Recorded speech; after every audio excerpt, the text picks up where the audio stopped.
Hold on. Alright. This is it. Red leather, yellow leather. What's up, you cum dumpsters? We're back. We got the AFCON final to let you know what happened, and the Premier League is back. First game we're going to talk about is the AFCON final. Biggest game of the weekend by far. Yeah, it actually happened on the day of us recording the last video. Senegal, as you know, came out with the win on penalties. I was wrong. At the very end there, we guessed. I was right. I really thought Egypt were going to be able to hold on to it, but they just couldn't score one more penalty than Senegal, really. I mean, it was a really close game. My honest assessment was like, I feel like I knew Senegal was going to win. It was just destined. It wasn't for sure, though, because you saw other really good, well-rounded teams like Cameroon and not even Cameroon, Nigeria going out really early. Ivory Coast went out on pens early as well. And I feel like most people would say, you and I, that those two teams, Nigeria and Ivory Coast, have an overall better team than Egypt, I feel like. Oh, yeah, I'd agree. But after this tournament, after you see what Egypt have been able to produce and bring together, it's like, it really impressed me for sure. Yeah, they're a unit for sure. They definitely move as one. Their goalie, insane. They move, oh man. Even Mendy, Senegal's winning keeper, said that the Egypt keeper should have been the keeper of the tournament. Yeah. So he did great. The whole team did great. They just come up a little bit short. Yeah, like we said, Egypt though really impressive throughout the tournament. I didn't expect them to go as far as they did. I feel like they are a really good team, especially with Mo Salah in there. They look a good strong side, but I did not expect them to get to the final. And it seems that they get to the final of a lot of tournaments that they are in. Egypt, they're doing all right recently, but Senegal are just too good of a team. I mean, if you look at the names they got, top to bottom overall, like I think they're just a much more dominant team than pretty much anybody in the tournament. Yeah, you look at every position really in Senegal. In defense, you have Koulibaly, who's one of the best center backs in the world. 2 years ago was linked with all the clubs in the world, and I feel like he's not anymore just because he's a little bit older now. And that's probably the only reason why. And I think he said he wanted to stay at Napoli. Because he's now, like 31 probably? 32, so. I think. I don't know. We're not sure. But I know he said he wanted to stay at Napoli. And then you jump into the midfield, and you've got just one of the best midfielders in the world also, Idrissa Gueye. Idrissa Gana, one of the best midfielders, especially for PSG. Yeah. I mean, you don't see him consistently brought up in that best midfielders in the world, but based on this tournament, when he plays for his team, his country, he does his job very well. He looks like N'Golo Kante out there. He honestly does. Their whole team. Mane didn't really even have that much of a impressive tournament as we thought. Like I was going to say, you jump to the attack and you have Mane, who is one of the best players in the world, but honestly underperformed this tournament. Crispin Diatta, absolute dog. But I think that Mane winning this tournament and Senegal winning this tournament just means so much to their home. Yeah. Like, you really see it, all the crazy posts that you see on Twitter, and you see people in New York celebrating. Watching the game, all the fans in the stadium, and everybody's there, all wearing their colors, representing. It's awesome to see, for real. City 2-0 over Brentford. Brentford are a very well-rounded team. They played very well. I think we had a lot of... I wouldn't say we had a lot of chances. We were getting after them. We were getting at him a lot in the first half. I thought Bernardo was a little quiet, but Cancelo playing left back again, amazing game. I don't think you guys got out of first gear. No, honestly really? not. I mean, Sterling getting him behind a lot, though. I thought he was impressive, especially in the first half. De Bruyne always doing his thing. Foden, love him playing the false nine. This is a good game for Sterling, though, because Brentford have a high line because they press and they really go for it. They were doing really well. Sterling's got room to run in. But toward when they started noticing him running in, though, their back three were definitely dropping deep. Yeah, they started to collapse more. And because we were obviously owning the possession, going down the field with Cancelo and Phil Foden as a false nine is honestly, I really love to see him playing false nine. I like to see the options to be have versatility in his game to be able to play that position as well as the other players in the team. But seeing him being able to do it, but against the center backs he was coming up against, I felt like because Brentford are such a big, strong team that it was kind of a nuisance for him. Yeah. In a way, he was dropping deep really well, picking out people, playing well. But you could see that once he was getting into the box and stuff, it just wasn't connecting. It was a little bit more of a difficulty for him to get into the right spaces because Brentford are just such a physical team, and I felt like they really brought it to us. And Pep starting basically 3 center backs, John Stones at right back.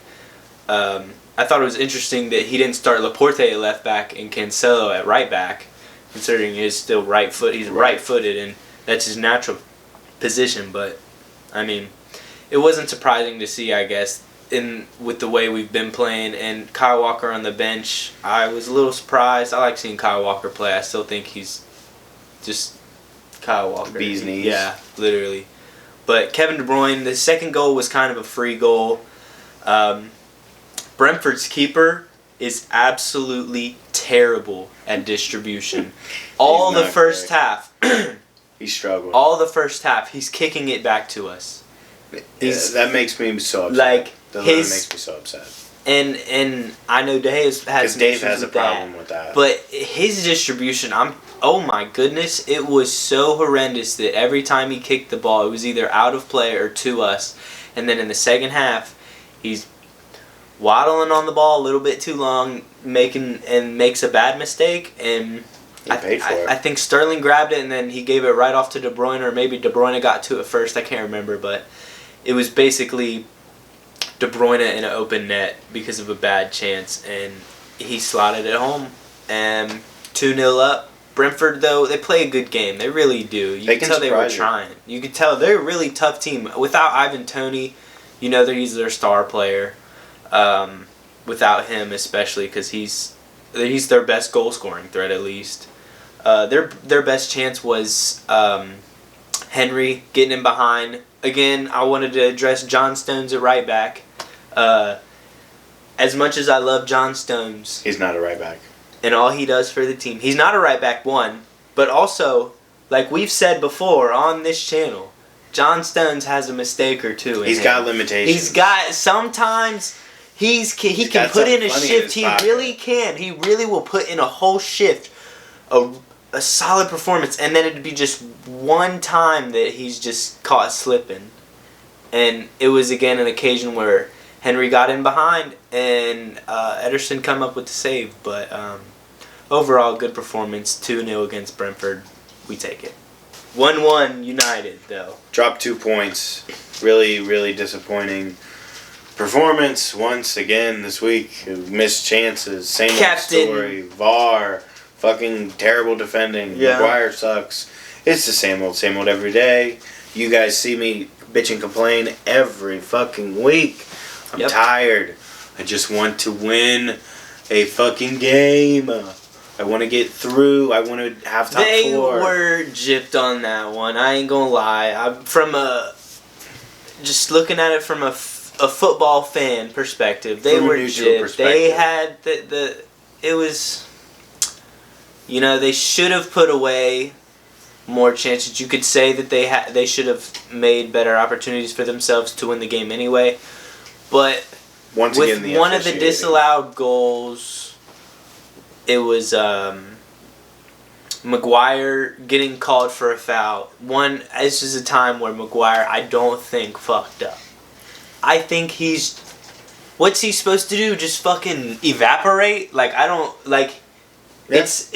What do you do? If he wants to fucking stand there, what is the reason why he can't?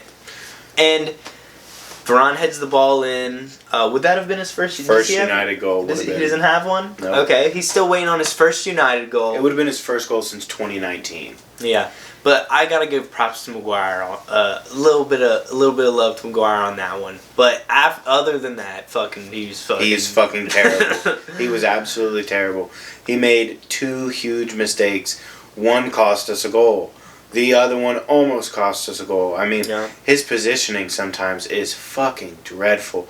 I mean, he comes out to try and play the ball off of a striker who is known for his hold-up play and his heading ability in Weghorst. Mm-hmm. He's not a quick person who you think might be able to zigzag around you. But that's exactly what fucking happened. You let a huge dude just absolutely fool you. You literally looked like a child out there.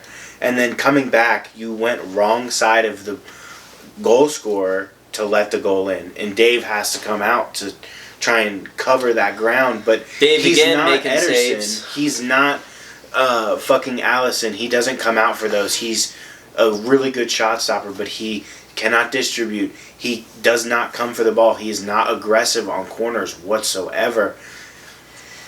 I'm upset. It's frustrating once again. I mean, you see Ragnick basically has coached a fucking 13-0 in the last 2 games on aggregate because of our shots and expected goals and fucking chances created. But no.